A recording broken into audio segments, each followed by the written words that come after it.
Hey, how's it going? Hey, what's up, buddy?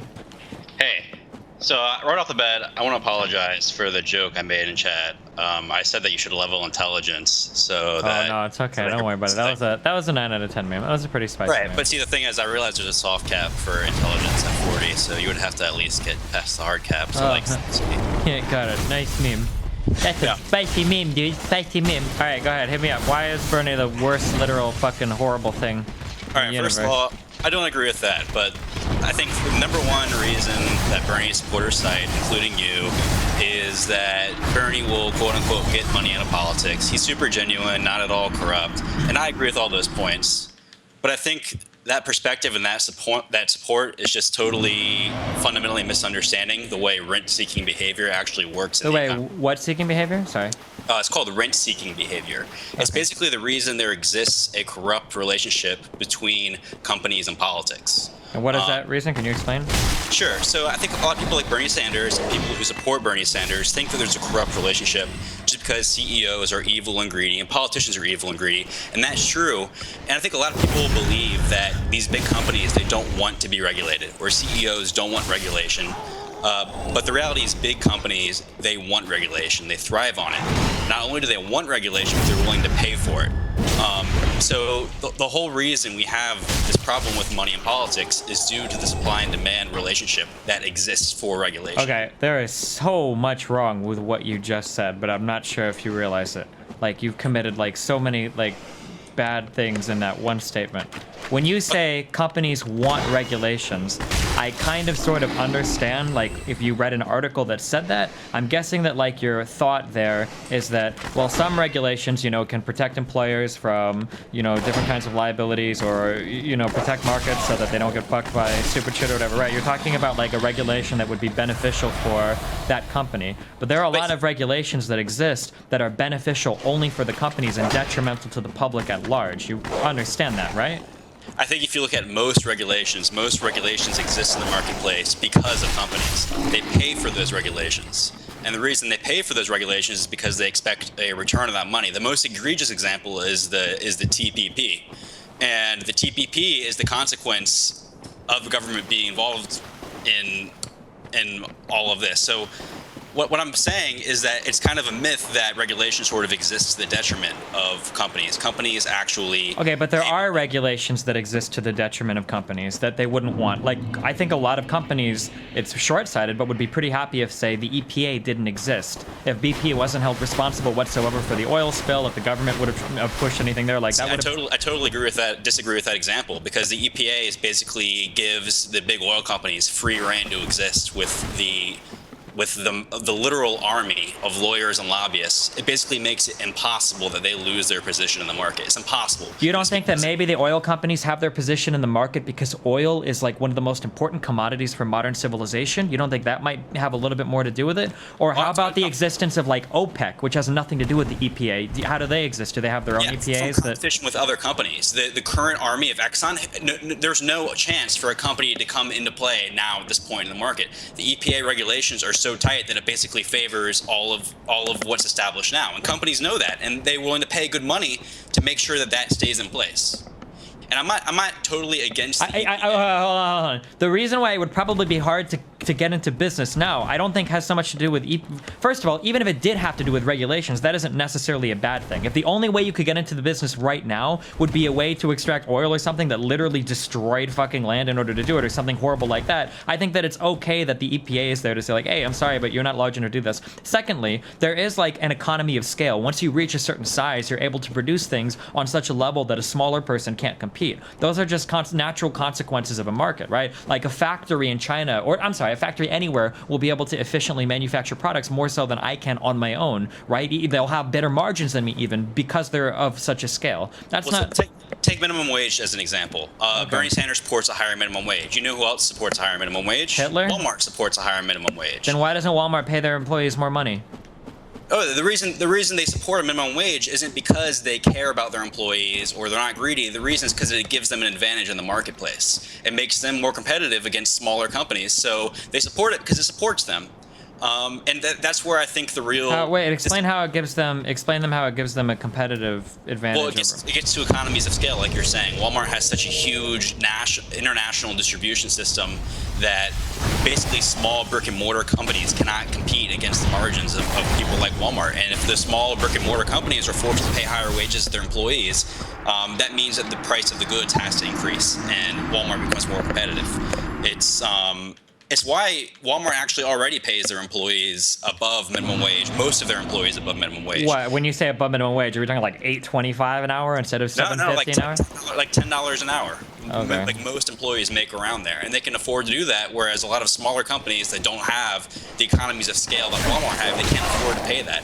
So you have Walmart that comes in and they want higher minimum wage because it drives out competition. It ensures that no other company stands even a chance of being able to compete with Walmart because of these kinds of restrictions. So do you think that that's where Walmart saves the majority of their money? You think that Walmart saves their money on paying employees bad wages? You don't think that it might have to do with the fact that they get all of their fucking products from China? The fact that they've exported... I think you're misunderstanding what I'm saying. What I'm saying is that minimum wage is an example of a regulation. People like Bernie Sanders think that those things help the common man, but in reality, they put money in the pockets of the CEOs of Walmarts, and they know that, and they're willing to pay for it. So the idea that like there's a diametric opposition between like Bernie Sanders policies and big businesses is just totally false. Big businesses all have lobbyists. They all have an army of lobbyists and lawyers, and they pump money into the political system because they expect a return from that political system.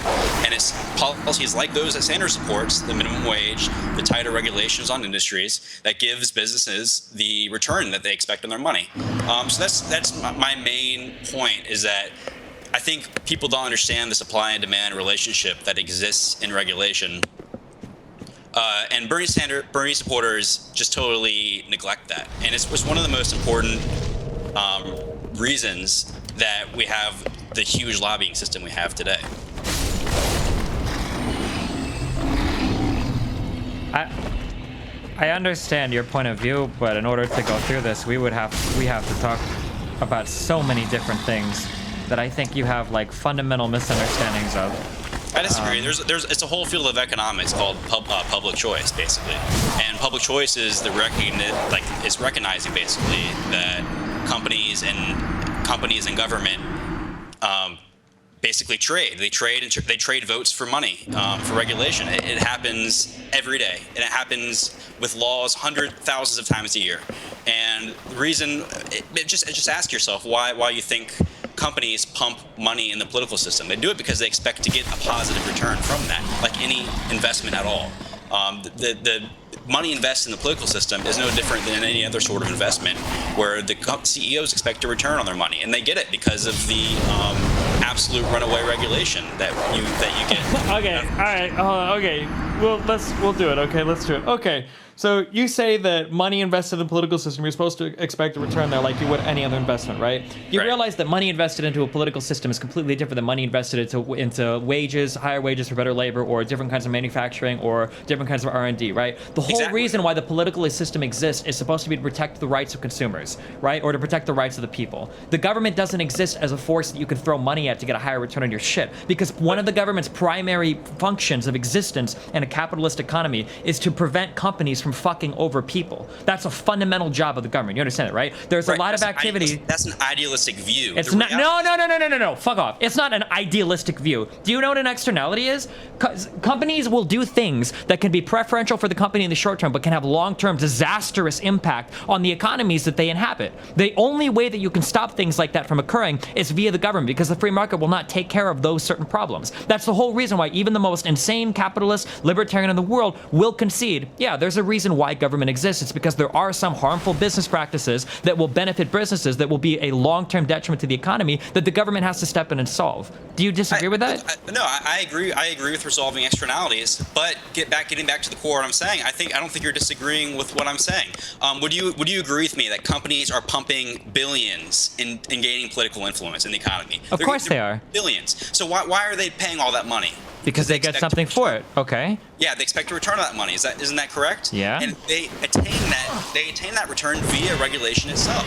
Okay, but you also attain it via deregulation. Or what you're trying to do is you're trying to say that you're trying to take the word regulation and you're trying to bundle up every single government policy inside that word to win an argument or whatever. They're trying to make the argument that like, well, look, because regulation it can include minimum wage, ignoring the fact that regulation also includes things like not dumping toxic sludge into rivers. It's not all the same thing. You're proving my point. My point is that people who support Bernie Sanders see regulation as being this, like we're stopping companies from dumping sludge into the river. Like that's not regulation. 99% of regulation is hair-splitting regulation at the industry level that gives some companies advantage over others. That's what it all is. It's an idealized view that regulation is stopping oil being dumped in the river, and that's what we all mean by regulation. The reality is that most regulation is... Okay, so what do you think that like people like the EPA, what do you think they exist for? It's just there to keep other businesses in power? Well, I think, like you said, there's a big problem with externalities, especially when it comes to stuff like air. I think that needs to be recognized. But like I'm saying, regulation isn't just stopping sludge from being dumped in the river. It's permeating absolutely every inch of huge industries. So if you can't be surprised if you support that you're going to have companies spending billions in political influence. They feed off each other. Okay, so you don't think for you it's a literal dichotomy. It's absolutely one thing or the other. Either government can have absolutely no regulations whatsoever, or government can have regulations, but businesses are going to abuse that in horrible ways to rig the economy in their favor. You can't have a middle ground. It's diametrically opposed to vastly increase the government role in micromanaging the economy while simultaneously promising to curb influence of business and politics. The government doesn't have, first of all, the government can have more influence over the economy without having influence by business, by just cutting off the influence of business. And still, if you wanted to do that, right? I'm not necessarily huge on give the government control over everything, but you could theoretically do that, make it so that the government has a ton of control over the economy and cut out the funding completely so that businesses don't have a say in that. That's where Citizens United was so important in determining that this is the First Amendment right. I mean, and here's another kind of Bernie sort of supporter, such a one-dimensional point of view on the Citizens United case. Most of them don't even know the actual origin of that case. Like, do you know like the actual cause that brought the issue to the courts? No, I don't remember. Go ahead and tell me. So basically, and a lot of people don't know this, but it's actually surprising. Basically, there was this company that wanted to air a documentary about Hillary Clinton, of all people, during election season. And an FEC tried to stop them from broadcasting it. And so they sued the FEC, and they won. That's where the Citizens United came from. It all came from that one rule that was trying to stop this company, in this case Citizens United, from airing a documentary. So... wasn't the whole point of the ruling, the reason why people are opposed to it is because you technically don't want companies to be able to function in that regard? Do you disagree with that? Well, see, that's the point, is that people say that they don't want companies to function in that regard, but then it's like, do you think they should have banned from being able to show a documentary they made about Hillary Clinton? Like, do you think that's a free speech issue? I think most people would say they don't think companies should have that kind of influence in politics, but then when you ask, oh, really? It's like, you don't think they should be allowed to air their documentary? What do you think should happen to them? Should they be arrested for airing their documentary about Hillary Clinton? Do you think that? Because if you don't think that, then you end up agreeing with the Citizens United decision. Wait, so was Citizens United the thing that spurred on the creation of like super PACs and whatnot? Yeah, the meme about that was, corporations are people, which was absolutely not part of the decision in any sense at all. That's basically a straw man people use against Citizens United. And Bernie Sanders uses it too. They use the huge rallying cry against Citizens United to support their policies. But if you look at the actual origins of Citizens United, you'll see that it really came down to a free speech issue. And the crux of the opinion here is actually written by Scalia, and it's that speech is protected not in terms of speaker, but in terms of content. And that's how the Constitution was written, and that's what the court found. So I can see you're looking at Wikipedia there. The conservative nonprofit wanted to air a film critical of Hillary Clinton. That was the crux, the base of the Citizens United case. So if you're harping on Citizens United, and Bernie Sanders supporters are ad infinitum harping on a Citizens United decision, but really what they're saying is they think this group should have been banned from airing a documentary critical of Hillary Clinton. So that's really the issue I have with the support for Bernie Sanders, that you have these diametrically opposed ideas, like, oh, I don't want government involvement in politics, but I also want politics to have like micro control over industry. Oh, I don't. Well, just because the government says that you're not allowed to do something doesn't mean that the government has micro control over the industry. You're conflating so many different ideas into like one or two words to try to prove a point. Well, I would like, say, do you think that it's necessarily a bad thing that companies shouldn't be allowed to spend infinite amounts of money supporting a candidate? Do you think that super PACs are a good idea? I guess would be a question. I think it's speech. I think it's free speech. The problem is you can't make a rule that stops the lobbying money while at the same time protecting free speech, like that conservative group that wanted to air the documentary about Hillary Clinton. How could you possibly agree with the documentary?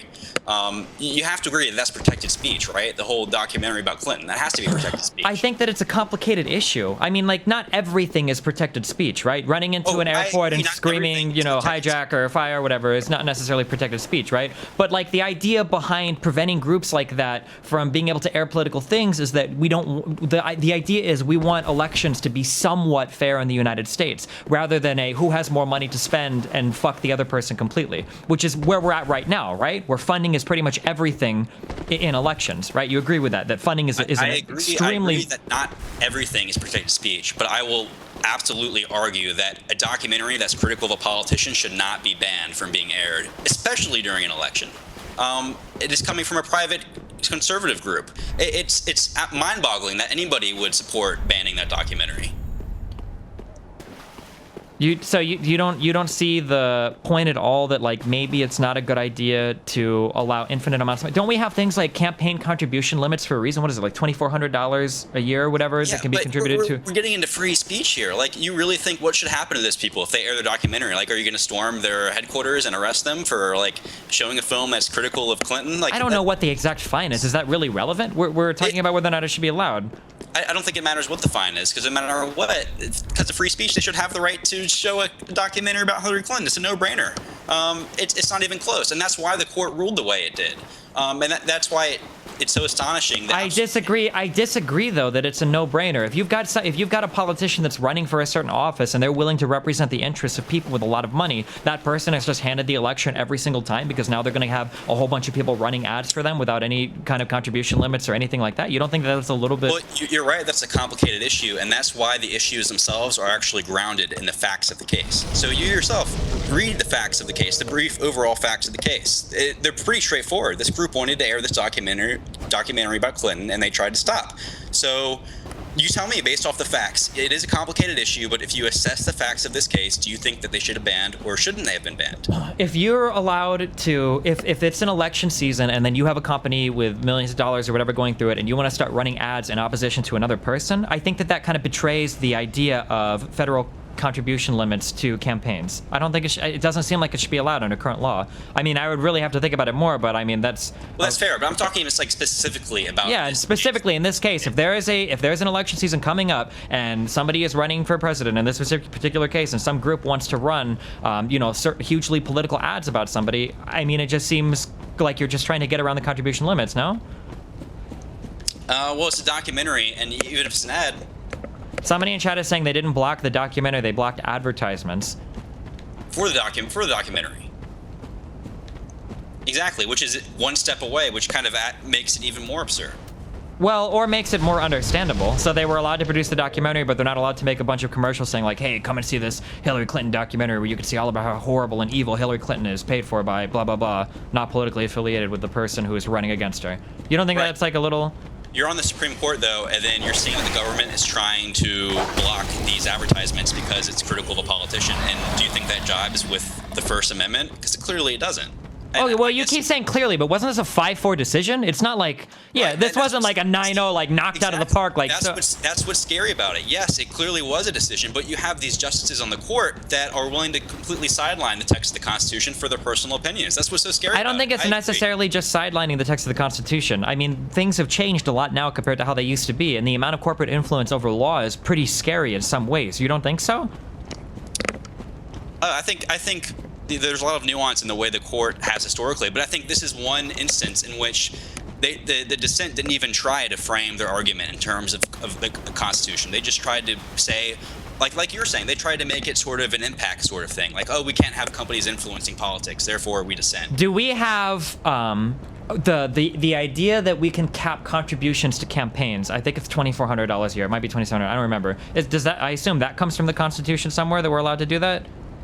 Because if that's a law, which it is, that you can cap certain amounts of money, that you can make it so you can only donate so much money to a political candidate, then then it's not that far of a stretch to say, well, if there's a cap on political contributions, you're not allowed to spend $1 million of your own dollars advertising in favor or against another politician. I don't think that's that much of a stretch.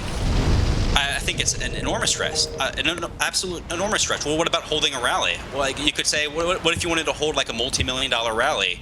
And you say, oh no, you can't do that either. In favor of a politician? Yeah, in favor or against a politician. It's political speech. That's the bottom line. It's a private group. It's not. Yeah, but we've decided in the United States under our current laws that you can only contribute so much money to an election. So if those are the laws that we've decided, don't you think all the other stuff is kind of a little bit of a scumbaggy way to get around what we all agree are the established rules? I do not think that speech is a scumbaggy way to get around the financial contribution limit. The financial contribution limit is totally different than actually declaring an opinion. It's totally different. But it's not really, because money buys you a lot of speech in the United States. No, you don't agree? No, when you give money to a politician, you're literally doing just that. So you're gaining influence by giving them money, whereas if you're but that money is going to be used to buy more influence, right? That money is used for political ads to convince people to join your side, or it's used for fundraisers or whatever to do more or less the same, to run your campaign. Okay, well then let's get to the facts of this case then. So do you think Citizens United should have been prevented from airing advertisements for the documentary? Sure, yeah. Okay, well, see, and that's why I think that you can't achieve your goal without completely subverting the First Amendment, because at this point... I don't agree that it's a complete and total subversion of the First Amendment to try to keep money out of politics. I think that you're going on the hardcore slippery slope meme but now you're defining money as advertisements for a documentary. So you've really stretched the definition of money pretty thin there, and how much more thin is it going to get? Is it going to get like, you're actually outside picketing, and that you could use that same logic? That's not true. That's like saying you're not allowed to donate $2,700, or you're only allowed to donate up to $2,700 to your campaign. But if you go and you give them a coupon for an hour free advertising time during the Super Bowl, well, that's not money there. That's just an hour of advertising time. Like, you're trying to say that coupon now is money. You're stretching the definition there. I don't think that's a stretch of the definition at all. I think most reasonable people could understand how there are a lot of similarities between holding a huge rally for somebody versus giving them the money to hold the rally themselves. That's a really similar thing. So you think a private group then should be stopped from airing a documentary about their political positions, basically, during an election season, and you think it should be tied to the actual elections? I think that it's a really complicated issue, and I think that there are valid arguments on both sides. I don't think that it's a hugely clear, this is the First Amendment, you should be able to blah, blah, blah, because I don't understand how you can't see the plethora of issues that have arisen from the disasters that are super PACs in the United States. Do you think that super PACs... I do see it, and it comes from the corrupt relationship between government and corporations. That's kind of part two of my whole entire point, is that relationship is enabled by the exact sorts of rhetoric and regulations that Bernie Sanders supporters supports. Okay, but if you get rid of all the regulations and you get rid of all of it, then the corporations continue to act in the exact same way. I don't understand how you think that getting rid of all the regulations all of a sudden fixes all the problems. Well, say, for example, that we don't have huge government intrusions in trade for the TPP. Well, then companies don't have an incentive to spend all that money because they have less influence. And it's all marginal. I'm absolutely not in favor of no regulations. I support regulations. But when you get to a certain Bernie Sanders esque level of we need the economy to be organized in a way I think it should be, then that's when you just enter the realm of absurdity. Like when he said, what did he say? He said that we shouldn't have 10 kinds of deodorant while we have children starving or whatever. That type of rhetoric is just totally detached from reality. Sure, I agree. I don't know what the fuck that statement was, and I'm not going to defend that statement because I don't know what it's about. But I don't see how that pertains to. You're right. I was drawing the distinction between having modest regulations that exist to do things like enforce private contracts, punish fraud, resolve externalities. And then on the other end of the spectrum, you have the Bernie Sanders living wage. We should have these goods, but not these goods. And we need these fuel standards. There's definitely a large middle ground in there. But once you get far into that Bernie Sanders side of the spectrum, you're introducing all of the problems that you're harping against. That's kind of my only deal. And I understand people have different opinions. I think Bernie Sanders is really genuine, of course, but ultimately I don't think it really matters.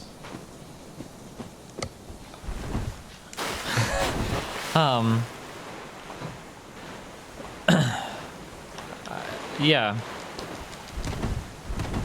So that's all I would say. And for example, on the Citizens United case, how you're kind of acknowledging that it's kind of complicated. Well, if you ask any Sanders supporter, they won't say, "Oh, it's complicated. I can see both issues." I don't care about what the average Sanders supporter says. The average political supporter of any side is a fucking retard. The same can be said for Trump supporters. You agree with that, right? The average Hillary supporter, I don't care what the fuck. I thought that the whole Occupy Wall Street shit was fucking retarded. I'm not here to defend what the average Sanders for president fucking retard says about everybody needs a $25 minimum wage. But the issue that I have with the things that you said earlier is that you're taking like 15 different really complicated things and then you're boiling them down into like 1 or 2 words and then slapping that on as like a victory for everything you're saying, when it's like everything that you said earlier about regulations I completely disagree with, but you're making it out to be like a super ultra one-dimensional issue, and then you're packaging a whole bunch of things into that one thing, and then you're like, this is how it is. Everything you said about regulation is so absolutely wrong that So which part? The part about how companies give money to politicians because they expect a return on that money? I think that's pretty straightforward. That's a pretty straightforward thing, but like the idea that every single regulation that exists only exists to benefit company. You did no. Originally you said that, and then I said that's not true. And then you said, okay, 99% exists just to benefit companies, and that government is the cause of all the problems. I would say the vast majority of regulations exist. Okay, I thought I heard the term 99%, but right. So go with 99%. That's fine. Okay, that's and you seem to disagree. More truth than the alternative. Okay, you seem to disagree with the idea that government can impose any kind of regulation that doesn't just benefit a business and fuck over another business. You seem to disagree with that point?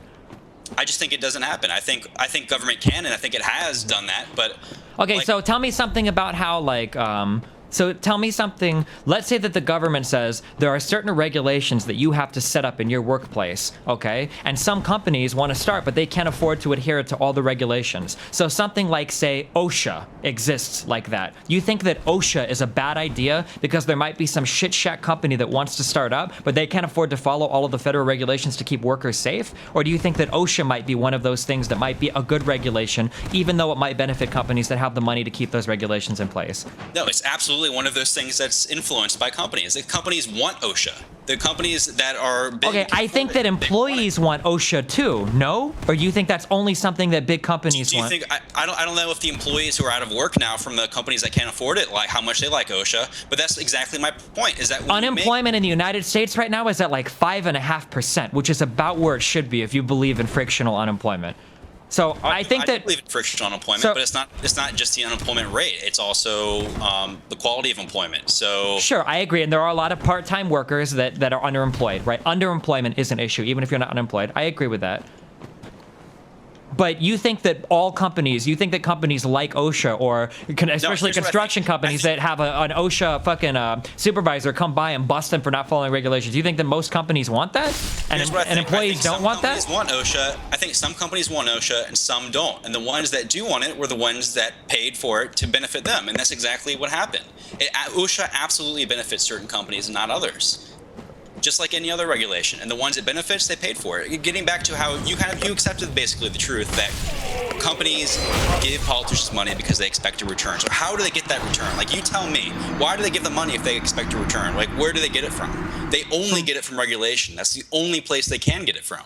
Okay, but again, you're doing the thing where you're lumping all regulation together. There is some regulation and legislation that's bad and favors certain companies, but that doesn't mean that all regulation is bad and all regulation favors companies and all regulation is fucking over everybody. Like, I think it's easy to say not all, but I think at the same time, understanding that there is a relationship between the. Of course, there is a relationship. Sure. I I think it's totally denied by the Bernie Sanders supporters. The idea that What are you talking about? Bernie Sanders supporters, of course, think that some of that regulation is bad because those are the things that they're complaining about when they talk about preferential treatment by the government of certain corporations. right, and they turn around and support a $15 minimum wage, which just strengthens Walmart's position in the market. I totally disagree. If Walmart was strengthened by something like that, I think Walmart would already pay those wages to get those good workers anyway. No, it's not about getting good workers. It's about driving their competitors out of business. It's not about them paying. You don't think Walmart drives their competitors out of business more by importing goods from China? You don't think that has a bigger impact than just the wages that they pay people? Like, I do think it has a bigger impact, but it still has. It's not about the magnitude of the impacts. It's about marginal impacts. And so they absolutely get marginal benefit from an increase in the minimum wage. It helps them, so they want it. I mean, I feel like there are a lot of companies. First of all, if the average wage of a Walmart worker is only $10 an hour, as you said, which I'm not even sure. I'd have to go and look up those numbers. That means that a decent chunk of Walmart employees are making minimum wage or barely above of it. So a hike in minimum wage would impact the majority of Walmart wages, or at least a good chunk of them. If the average Walmart employee only makes $10 an hour, right? Because average means there's above and below. So you've got a lot of $8 an hour people, $8.25, $8.50 an hour, whatever people in there as well. And I know that there are a lot of companies, a lot of large companies like McDonald's or Burger King, depending on the area you live in, that do hire at federal minimum wage. And there are also a lot of jobs that aren't huge companies that pay above minimum wage. I don't agree with this idea that raising minimum wage only fucks over small companies, and huge companies want that hike so much. Because if huge companies wanted that hike in minimum wage, I think we would have seen it a long time ago because of the influence that they do have in politics. Yeah, and you are seeing that influence. That's why Walmart supports it, because you're looking at it all on the labor cost side, but it's more than the labor cost side. It's also the price side. It's that these small businesses have to raise their prices in order to pay for the additional wages, and they eventually have to accept cutting hours, and it helps. Why I don't understand how you're disagreeing with the fact that why do you think Walmart supports minimum wage, given that they do, or a higher minimum wage? Why do you think they support a higher minimum wage? I'm not sure. I think it's a lot of companies actually support minimum wage.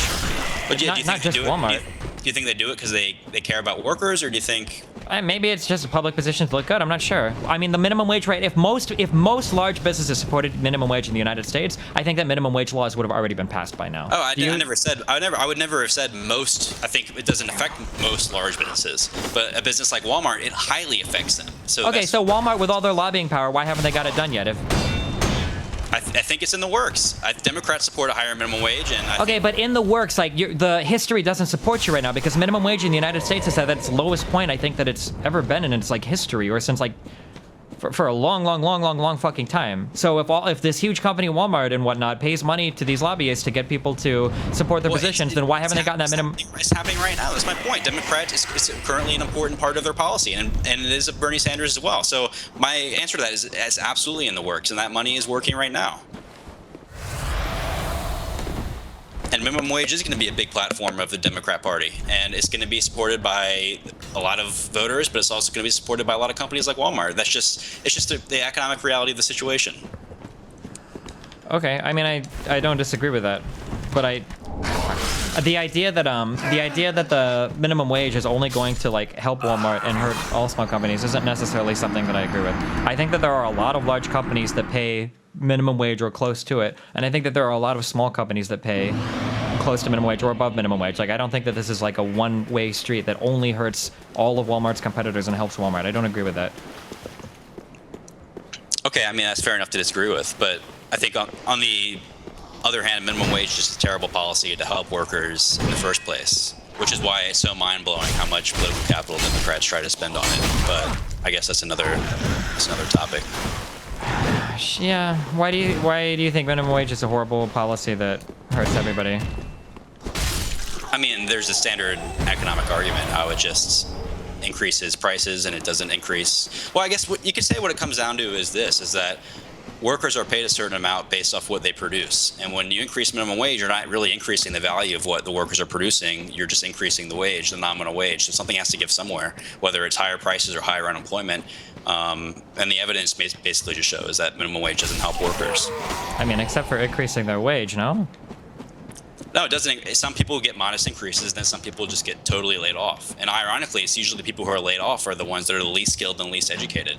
So supporting a minimum wage, you're hurting the worst workers basically in the workforce, are the ones who are most harmed. So if that argument always gets passed around, why is it that every time minimum wage has been increased, you never see these increases in unemployment that all the supply side memers say will happen? It's never happened. Well, there are a few reasons. I think the largest reason probably is that minimum wage is only increased during times of good economic times. Nobody, even Democrats, don't try to raise minimum wage during a recession, so that a lot of times you'll have good unemployment when minimum wage is passed. So it has a marginal impact. A minimum wage increase isn't going to absolutely destroy the economy, even if it's a small one. It's about marginal impacts. Okay, so what you're talking about right now, though, if a company is capable of paying more wages to an employee, but they're not doing it because they don't have to, whether for whatever reason, and there's plenty of reasons why that could be true, but the minimum wage doesn't increase anyway, don't you think that's kind of a failure of the market there? No, absolutely not. You said something like they can, but they don't want to. That's not how it works. The way it works is that there's a supply and demand relationship. There's a market price for the minimum wage, and the market does a pretty good job of determining the market price. But clearly the market doesn't do a good job of determining that price if you can boost minimum wage and there's not an increase in unemployment, because you're seeing an inefficiency of the market there. No, that's the entire point of the market, is that the minimum wage increases are modest. Like you said, a minimum wage in real terms is pretty much lower or around how it always has been. If you don't increase minimum wage a lot and it's a price floor, and your price floor is already under the market price, then it's not going to impact the market very much. So the fact that small increases in minimum wage don't have huge increases on the economy is a testament to how good the market works. That it's not driven by the minimum wage, it's driven by the market.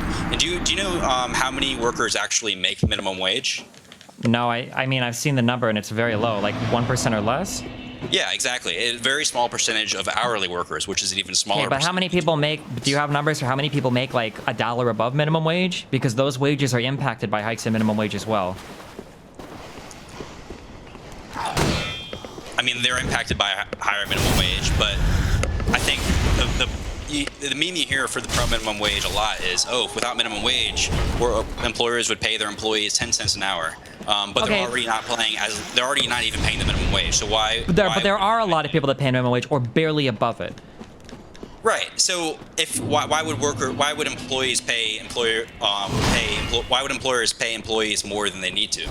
I don't know. Maybe because of minimum wage is $7.25 an hour. Right. Maybe it looks better to hire at $7.50 an hour. My point is that those people making slightly above minimum wage aren't making slightly above minimum wage because the employers have some sort of nefarious, like, oh, I'll pay them like as low as I can without being as really low as I can. That's not how it works. It's the market price. It's the supply and demand price for it. It's a pretty efficient way. That's like a super elementary basic view that even a high school teacher would tell you. You can't look at wages in a market and go, oh well, it's only supply and demand, because it's a lot more complicated than that. I mean, there are complications to the market, but it does really come down to supply and demand. I mean, I have a degree in economics, so yeah, I spent a lot of time studying it. I mean, it is complicated. What kind of economics? Is it just like a general degree, or is it like micro, macro? I concentrated in financial economics. Okay, so can you explain to me then, if the market is 100% perfectly efficient and the market is being 100% perfect, okay, and supply and demand is accurately determining everything, that should mean that if you see an increase in the cost of minimum wage, if that increase happens, then you should be able to trace a point in the unemployment graph and find an exact analog to that increase in unemployment. Or to the increase in minimum wage. But you don't see that. So the fact that you don't see that... Wait. Let me explain to you why. Let me explain to you why I don't see that. There are two reasons you might not see that. Okay. The first reason gets to what you were saying earlier, is that you have a very small increase in what is an already low minimum wage. And like we were saying before, very, very, very few people actually make minimum wage. So if you move a price floor that is well below the already existing market rate, and you move it slightly higher... Well below the already existing market rate? Right? I don't know if that's true, but okay. Sorry, what did you say you don't know is true? Well below the already existing market rate? I don't know if like every American is making like $25 an hour and like we're talking about minimum wage. Like, I think it's pretty fair to say it's well below the market rate given how few workers actually make minimum wage. So it's clearly below the market rate. And if you slightly move it up and you're still below the market rate, then you're not going to see large increases in unemployment at all. And that's Okay, why so then what's the problem with raising minimum wage at all then at that point, if you think that raising it marginally won't impact anybody except for help the lowest? There isn't a problem with small increases in minimum wage, but you have Bernie Sanders who supports a $15 national minimum wage. Even by 2020, that is where you're going to see wages being pushed well above market rates, and where you're going to see. And here's the thing totally gets me is Bernie Sanders. They claim that they're so compassionate and they care about it, but they have no idea how hard they're screwing over like those really poor, uneducated workers who aren't worth even close to $15 an hour. Let me tell you, they're not going to be making $15 an hour. They're going to be unemployed if Bernie Sanders gets his way. And again, like, I hear your argument, but like, it's really, really hard. Other than from like a very basic like elementary textbook, it's really hard to get that. Minimum wage goes up, unemployment is going to drastically increase when you have no numbers to support that at all. Oh, that's totally wrong. There are two types of studies in this. There are studies that conclusively show a minimum wage increase has definitely statistically significantly impacted unemployment. Then there are those that find it's inconclusive. Those are the only two that you see. And the reason you see the second category is, like I was explaining, you have small increases in an already low minimum wage. And then another reason is just noise. It's so hard to isolate impacts. Statistically, that's the area that I specialize in, econometrics. It's just so hard to measure that and to conclude one way or the other. But those are the two kinds of studies you get. You get the ones that show there is a negative impact and the ones that show there are no impacts. Can you link me studies that say that? I would be very curious to see a negative impact study, because everything that I've ever seen comparing the minimum wage to unemployment, there's nothing. You would never be able to draw one graph from the other. Economic literature minimum wage. What? Sure. Here's a graph right here. Right, but this is getting to my point though about how you're having so many factors. Yes, no. That's my point. No, that's my point. That's not your point. My point is that it is very complicated and there are a lot of factors. Your point was it's supply and demand, the price floor, supply and demand, market will, and I'm telling you that it's not that way. And now you're trying to take my point. You're arguing. You're saying it's complex, therefore the marginal effects of minimum wage are complicated. What I'm saying is that you can't determine the effects of minimum wage by looking at this chart alone. It's more complicated than that. The marginal impacts are pretty simple. The marginal impacts really do come down to supply and demand, price floor, price control issue. Okay, but we've just agreed that it's not that simple. It's not just supply and demand of like the labor force is demanding this wage and the employer force can only supply, this much wage, and that's what's accurately determining 100% the fair market price of wage. That's not how it works in the United States. There's a ton of other factors that will influence. 100% how it works in the United States. But that's not true at all. It is true, but it's hard to see if you just look at that aggregate. What if you have somebody, there could be a bunch of people that live in a city and there are better paying jobs the city over, but they can't move for a number of reasons. Maybe racism is a reason they don't want to go to the other city. Maybe they have a lot of family that lives in a certain city. Maybe they've got children and they don't want to move. Maybe they're attached to a particular city for sentimental reasons. There's a whole bunch of different things that will influence where a person goes for work. Just to say that, like, this is like one of the craziest ideas. And I heard a lot of idiotic Republicans say the same things during like New Orleans. Like, why don't all those people just move? Because it's not that easy for some people. Like, people aren't ready to just migrate all over the country and go to every single job where those fair wages exist. There are a lot of places where wages are the way they are because of a whole bunch of different conflating issues, and there's no way that you're going to move those wages up without some kind of a push from another force. But here's what you don't understand is that everything you said comes down to supply and demand. Like, people don't want to move. Okay, well, that impacts the supply. Like, and it depresses wages. Like, everything you're saying is looping back to supply and demand. It can be stated in those terms. But it's like supply and demand of like 15 to like 10,000 different things. It's not just like simplistic supply and demand it's supply, and the supply curve is impacted by those 10 to 15,000 different things you're talking about. But ultimately, it's supply and demand, and different things influence supply, different things influence demand. But ultimately, the intersection of those two things is what's driving market wages, and that's what the minimum wage cuts through entirely. So you're right, there are a lot of factors that go into it, but they all ultimately go into the supply-demand equation, not anything. Okay, sure. I agree with that. If you want to have the supply and demand curve be that complicated, but then you have to concede at that point that if when I say that complicated, I mean if you have a lot of things coming in rather than just like America has X amount of workers and there are Y amount of employers and they can hire people at fair market wages. If it's more complicated than that, then things like government policy can also be an influencing factor and where that supply and demand ultimately ends up meeting.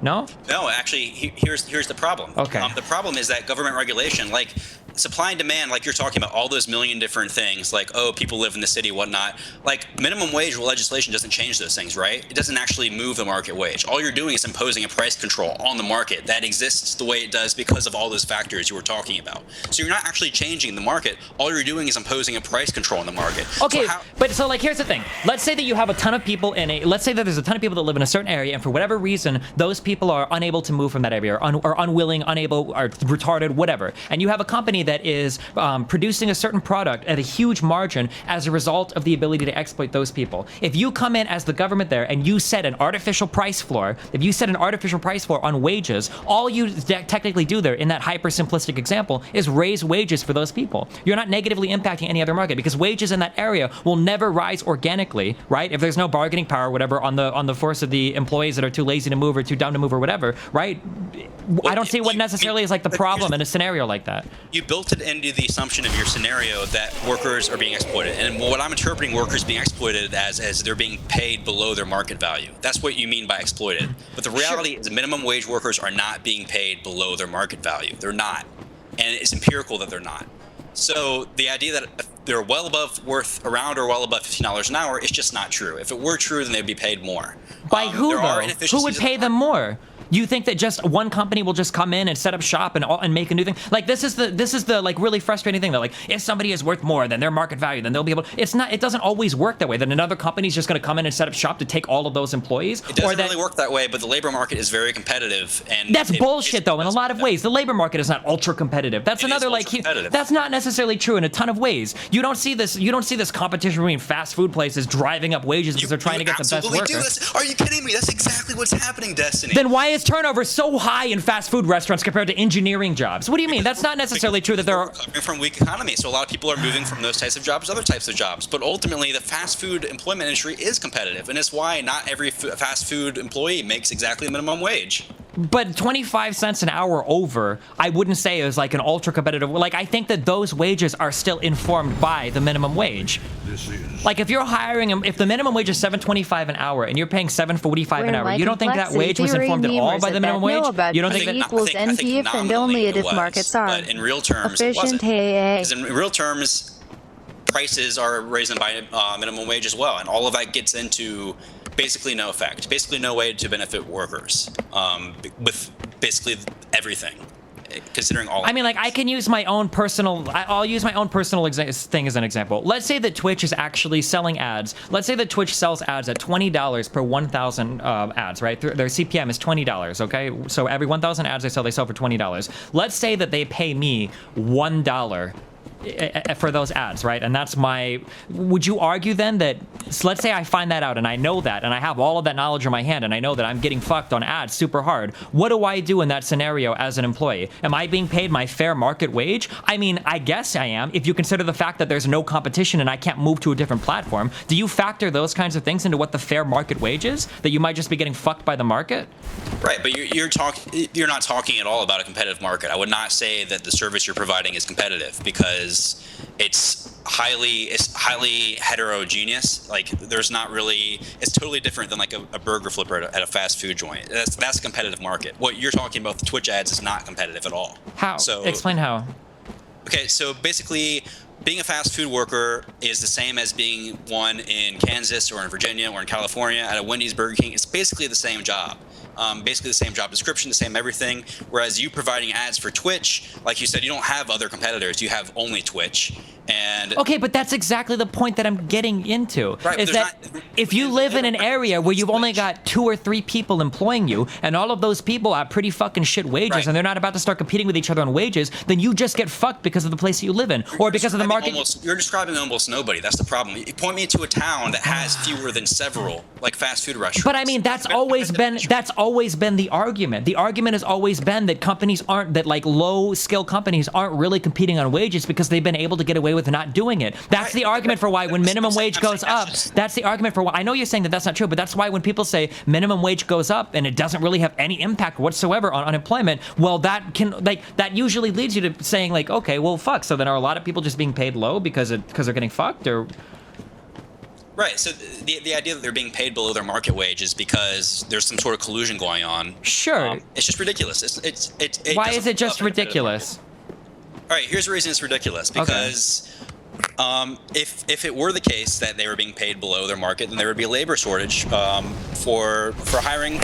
And again, you're using these terms that just mean nothing in real life. You're talking about labor shortage. If somebody doesn't have, if somebody's labor is worth $9 an hour and the only place hiring is $7 an hour or $8 an hour, that person's not going to let their family starve because they don't think they're being paid a fair market price for their labor. It doesn't work that way. They just take the shit job and they eat the losses, and whatever they're fucking worth to the market is completely irrelevant. Like, if they can't get a job for $9 an hour, then you can't. That's like the Bernie supporters. Everybody's labor is worth $15 an hour. Sure, but maybe they could get that job. Maybe they could get that job if they were a different skin color. Maybe they could get that job if they lived in a different area. Maybe they could get that job like if any other 15 different factors lined up right, but they didn't. Maybe they could get that job if the 3 companies around them were actually competing on a wage, but they've all kind of decided not to because the other people aren't doing it. Like, there's a million other reasons why they might not be getting paid that wage. Wages are based off of the minimum wage. If you want better employees, you pay X amount better than the minimum wage. There are literally tens of thousands of these restaurants competing for tens of thousands of employees. So it's totally different than being the only person in a town with 2 to 3 options. That's just not how it works in the real world. Like, that's just not how it is for workers. Workers have multiple different low labor jobs they can do. That's just the way it currently is. I mean, right now. I guess, like, when I was searching for jobs when I was broke as fuck, I don't remember like going to 15 different places and then like comparing the wages. Like, it was generally like whoever is hiring is. You didn't have to because companies are good at charging the market, and they don't do it because they're trying to. But they're not good at charging the market, because if they were, then boosts in minimum wage, you would see an increase in unemployment. If they were that good at pinning their wage onto what the fair market value would be, no? I told you, if minimum wage is below the market wage, then you won't see changes in unemployment. So, no, they are very good at it, and when you do a small increase in minimum wage, you might not see a change in unemployment, and that's just what's shown in the studies. So, the idea that the wages are like the idea that fast food workers they're being paid below their market wages because employers are colluding to pay them less than they're worth. There's just no evidence for that.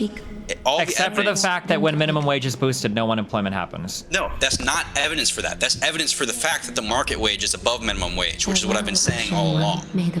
That's my entire point. There's no evidence for prevailing wages in the low skilled labor market being put below market by. So if I were to try to find numbers, I guess I'll try to find it. If I were to try to find numbers of people that are paid like slightly above minimum wage and the minimum wage gets boosted, you don't think that that all of those people being impacted by those changes exist, or you don't think that there's a larger number than just 1% or whatever of people being impacted by an increase in minimum wage? You don't think that any other wage is influenced by?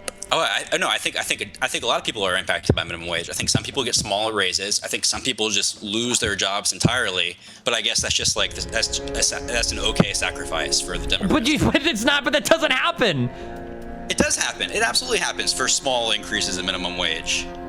For larger than small increases in minimum wage. And like I said, some studies suggest it haven't measured an effect, and some measure a significant effect.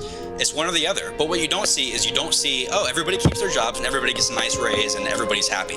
Never happens, and it never will happen, because that's just, you can't increase somebody's wealth just through a price control like that. They're not any more valuable in society. They're not producing anymore. You're just trying to set a regulation to get them to be paid more. That's why it doesn't work ultimately. Yeah, but again, the assumption of minimum wage is that there are people who are selling their labor on the market for below the value that they can sell that labor for, just because of extenuating factors that they don't necessarily have control over. Like, every time you talk about price, every time you talk about like laborers and employers coming together to figure out prices, like, you're making it sound like you've got a bunch of people that are going to like a job fair and there are 20 jobs listed and all of the wages are listed and then people are picking the highest jobs out. But that's not how it plays out in the real world. It's not even close to how it plays out in the real world. A lot of the times people just take the jobs of what's available to them. Sometimes there might be a better paying job, but it's a little bit further in the city and you don't have a car to get to it. Or maybe there's a job that you take that doesn't pay quite as much because, your children's daycare is nearby. Like, there are a whole bunch of other reasons that would cause somebody to sell their labor for what less than it might be worth in like a pure 100% economics chamber of, vacuumness. But there's a lot of different factors that influence what people are able to sell their labor for. And that's kind of the idea of minimum wage, is that we need to boost it a little bit because people don't have fair representation in the market. Yeah, Yeah, the idea that they're being paid below their market value because they don't have representation, that's just totally a political platitude. It's not. That's totally so. Things like unions and whatever should have never ever existed. Companies have never ever come together or failed to pay employees what they're worth ever. Not even a cent ever. Never in human history. It never happens. It's just a big meme, right? No, unions are bargaining in the market, which is totally different than a price control. Price control is the absolute worst way to influence. I agree that price controls in theory are bad, okay? But price controls are a way of bypassing the bargaining stage, I guess, right? Would you agree with that? That a price control is for a minimum wage is something you use to bypass the bargaining phase because the employee has no bargaining power. That's the point of a price control, right? Whether you think it's good or bad, right? That's the point of a price control, right? Right. It bypasses the bargaining, but sure. I disagree. I totally disagree that employees have no bargaining power. That's totally just something that Democrats and liberals take for granted and saying. And again, this is something that I think that cushy Republicans take for granted. I don't believe you have any bargaining power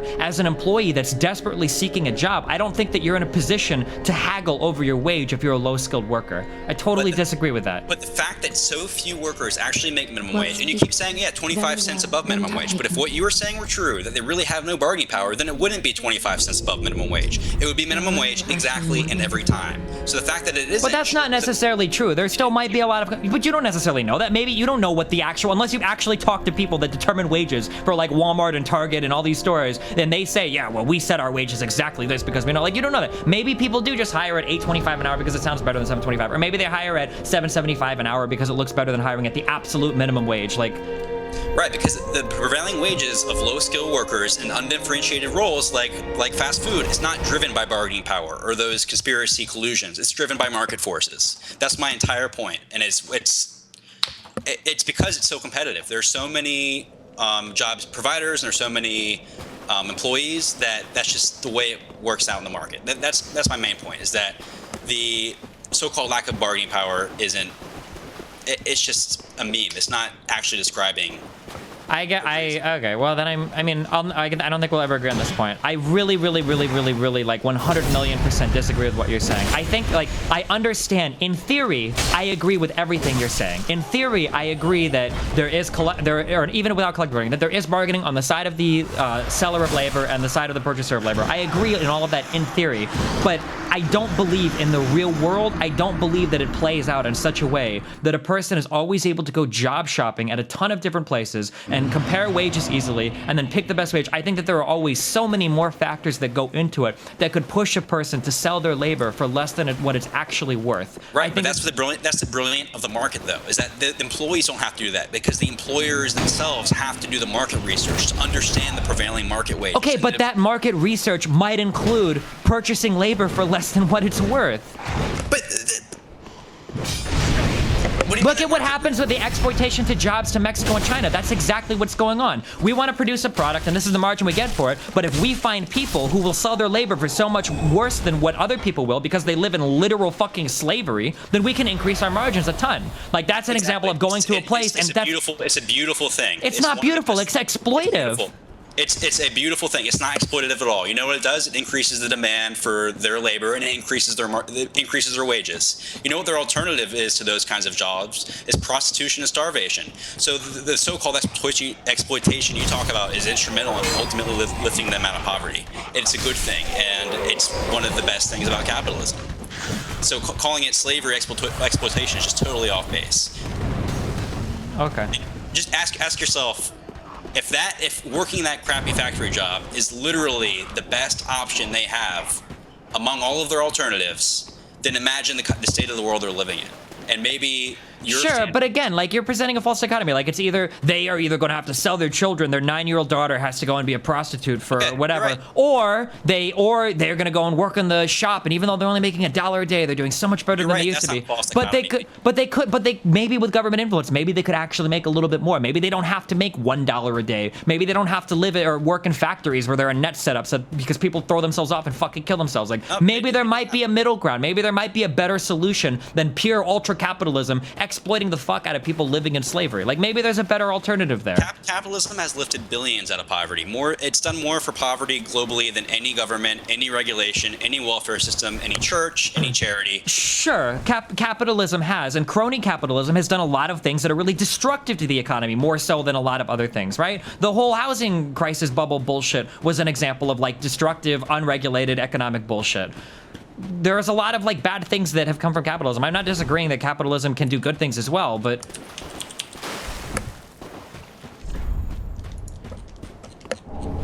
right. My problem is when you refer to that just as exploitation and slavery. It's not exploitation. It's literally the same thing. It's a market wage that benefits the workers, and it benefits U.S. companies, and it benefits U.S. consumers. So, like, does it bother you, in terms of, like, your worldview, does it bother you that a company can literally do no wrong, ever, right?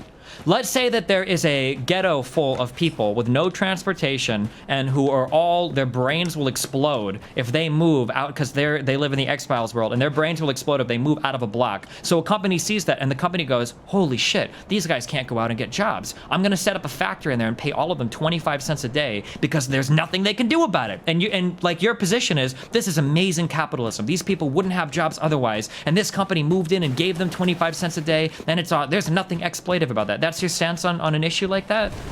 Well, you realize that the people working at the factory, they're working there because it's the best option among all the options they have. Okay, sure. And what I just presented, that would have been their best option amongst all the options that they didn't have. Exactly. Options. So how can you blame the factory for providing the best option that they had among all their options? Because they're being exploitive of a horrible situation. But you say exploitive, but you're admitting that they're providing the best opportunity they have, but at the same time you're saying that they're evil for doing so. I mean, providing the best that they have. I mean, like, maybe there are other tools that can be used politically or economically or via governments or whatever to get these people into a better situation than just having a company step in. But see, to be here's the problem is that doesn't happen. If you look at any country that has escaped grinding poverty, it's done so through capitalism and largely free trade. And it hasn't been because they've tried to hold back capitalism and find that middle ground between the 25 cents an hour and that. It's been through market forces and through gradual economic growth through that way. So the idea to just to brush it off as exploitation is it's short-sighted. And I mean, there are market failures, and I think the government has a very important role in capitalism. I think the government is probably the single most important player in capitalism. I think the government's role is to enforce private contracts and punish fraud, and to provide some public services, with a stricter definition of public services than most people would think. But capitalism has a very important role. But they call capitalism evil because it puts people in third world countries and factories. It's totally off base. And that's not why, though. That's not why capitalism is called evil. It's like the reason, and I don't even think it might be. But like, so like, I like capitalism. I don't like crony capitalism. Okay, but I think capitalism in and of itself is a decent economic theory, and I do agree that it has produced probably the majority of the wealth over the past 2 centuries for the United States. I don't disagree with those things, but I don't think that capitalism can never be exploitive. And I do think that, like, going back to those examples, like with those Chinese or Indian people or whatever that get fucked out of wages, like those people, if they moved to the United States, would have like a different market value. The problem is your definition of exploitive. I don't consider paying somebody their market value for their labor as exploitative. But they're not being paid their market value. They're being paid the lowest that they can get away with because of where they live. Unless you factor that into the market value. Of course you do. Of course. Okay, then in that case, then market value, then that means that by your definition, nothing is ever exploitive, ever, period. Because your market value takes into account every single possible. Okay, tell me something that you think is exploitive then. I'm curious. How? It's exploitive and it should be punished. But if you're too stupid to fall for a scam like that, then that just lowers your market value. No? It doesn't make any sense. Why not? Let's say that you have an employer, okay? And this employer figures out, hey, I can pay these people via fucking Walmart gift cards, okay? I can do that, right? And I save a lot of money doing it or whatever, right? Wouldn't you say that if those people are dumb enough to fall for that kind of a scam or whatever, those people do it, well, maybe their market value is just that much lower because they're that intelligent. They should have the right to work for Walmart. Okay, and people do it, and they've gotten fucked for doing it. So when those people do it, then they're worth that much because that's their market. It wasn't fraud. It wasn't fraud. Okay, so it's not exploitive. So if you can find people that are dumb enough to fall for certain things, then maybe their market value is just lower because they're stupid. You don't disagree with that then, right?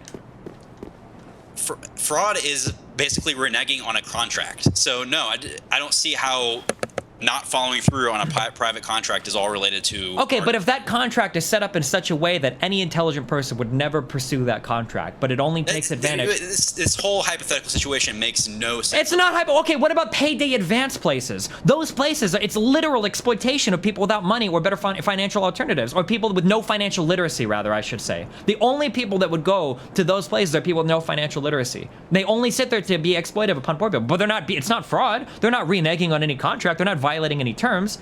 So do you think they should be banned? I mean, I think that more regulation would help. Maybe there needs to be a maximum on the allowed interest that you're allowed to charge to certain people. Something's protective for people that are, frankly, too stupid to look out for themselves, which, again, is part of the reason why government exists. Right. Again, it all comes back to the idea that the idea of exploitation is so fleeting. I don't think paying somebody in Mexico 25 cents an hour, if that's what they're worth, I don't think that's exploitation. But I could see how you would say that, like, the payday loans thing is exploitation. But that just goes to what I'm saying is that word is kind of meaningless, and so using it as a critique of capitalism is equally so. Okay, I guess so. I guess that we just disagree on things. It's like, I guess it sounds. I'm not trying to. Okay, so I'm not trying to mischaracterize what you're saying, but like, it really does sound to me like, for the most part, companies acting in a capitalist manner can never, ever, ever be exploitive, even if they move into areas where I don't want to load it, but the companies essentially can never be exploitive. Right? Like you said, I don't know what your definition of exploitation is. What is your definition of exploitation? Is it fraud? Like I said, I think the best way is fraud. If they're not following. But we have a word for fraud. Fraud. Right. Exactly. So that's the issue. Is that's what I care about. That's what I think the government needs to step in and stop fraud. But exploitation can be considered to be absolutely anything. So saying we need to stop exploitation and capitalism. Well, isn't that kind of the point then of government and politicians and people, that we kind of vote and try to figure out what is or like, just because it's hard to figure out like what is or isn't exploitation doesn't mean, well, we just let all of it happen because. That's the problem I have with you saying that, like, oh, isn't exploitation a problem in capitalism? Well, I don't really know what you mean by exploitation. It's not really a concrete term. It's like, for me to say whether it is or isn't, or government needs to stop exploitation. I mean, you told me that you considered foreign factory workers being paid low wages is exploitation. It's pretty exploitive, sure. So should the government stop that? Because I don't think the government should stop that. So do I disagree? But they don't necessarily have to stop it. Maybe they should pressure companies to pay people a little bit more. I don't know what the actual answer is, but I still think that there is. That's the problem with revolving around this idea of exploitation, because how you define it. And of course, I think government should stop exploitation, but I don't think exploitation is paying a worker his or her market wage, and you do. So that's why. But you say the word market wage, and to some people hear the word market wage and think, oh, well, that's what, like. I guess when I think of market wage, and maybe my definition is too elementary, okay, because obviously you're more educated than I am. When I think of market wage, I'm thinking of, on a fair and level playing field, what could a laborer sell his labor for? That's their market price. But when you say market price, or market, or whatever their wage would be at market price, you're including a whole bunch of other factors that people would like to eliminate from that equation in order to put people in a more level playing field. Even you can distill it down to, I'm thinking of supply and demand, which really are what go into market wages. Okay, sure, but the things that are influencing demand there, you're taking into account a lot of things that people would like to modify via government policy. Right? So like an example would be people's lack of access to transportation is driving down the right. So if you have lack of access to transportation, that would be something that would drive down your market price for your wage. Destiny, what you're accidentally doing is you're talking about better policy than a price control like minimum wage. Like that's what if you want to improve education or improve mobility between cities, all of those are much better political. Okay, I agree 100% with that. And I'll say I do think that in every instance that I can think of, price floors are a suboptimal decision, right? I agree with that. That in general, you don't want artificial price controls, because an artificial price control is going to fuck up parts of your market for the most part, right? Yeah, Sure. Exactly. I agree with that. But when people are pushing for, but what I'm trying to tell you is when people are pushing for government policy to influence minimum wage or something, it's because people don't believe that people have the ability to sell their labor at what is a fair market price. But instead, that market price that they're selling their labor for is being influenced by a whole bunch of other factors that people would like to enact, government policy to get rid of. Okay, so I think that like a middle ground that maybe you and I might actually agree on is let's say that you have a scenario where a bunch of people aren't able to sell their labor for a given price because they have lack of access to transportation. Maybe investing in a city's public infrastructure would be a better idea than introducing a price floor that is a minimum wage, because in that case you're giving laborers the ability to sell their labor across a wider market, which would increase competition, which would drive wages up organically rather than by doing it via like government price floors. Would you like agree with that? I agree with that. And you know what's going to happen? The Democrat Party is going to spend a ton of political capital, and the Republican Party is going to spend a ton of political capital on minimum wage and not on those actual solutions. For those of you who hate economics, here is an analogy. The market and the labor force are pendulums. Each pendulum affects the other by collision. Both pendulums want to completely stop the other one. More velocity is better. What's the equilibrium? Oh boy, sorry, hold on. This is the dankest dungeon. Who is John Galt?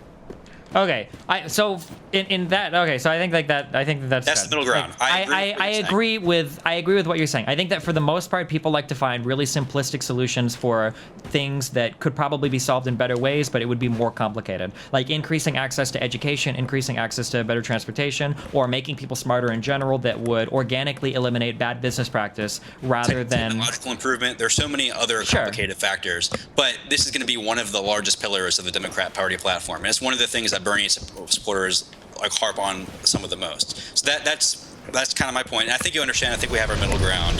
Sure. Okay. That's what I want to. Sure thing. I disagree with you about a lot of things, but I appreciate that you weren't totally fucking retarded. Okay.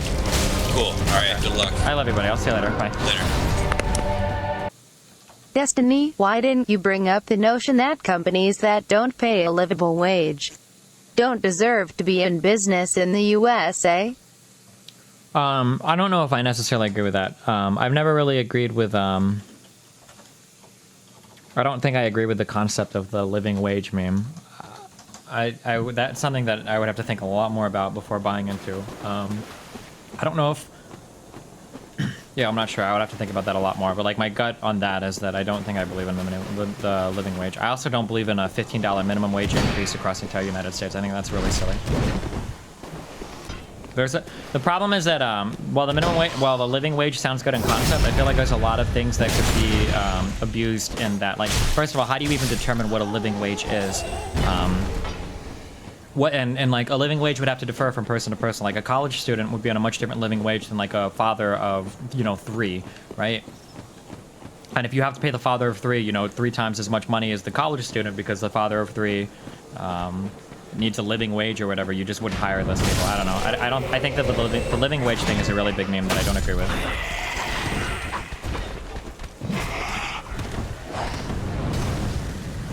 The reason why I tend to fall on Bernie's side more than anything is because I don't like the money involved in politics. I do like the increased access to healthcare and the increased access to education. Those are the big things I agree with. I don't think I necessarily buy too much into like huge minimum wage memes.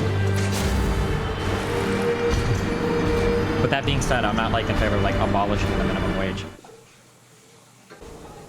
Also, what does a living wage include? Would we have like, does a living wage include access to the internet? Does it include the ability to purchase clothes and shelter and food?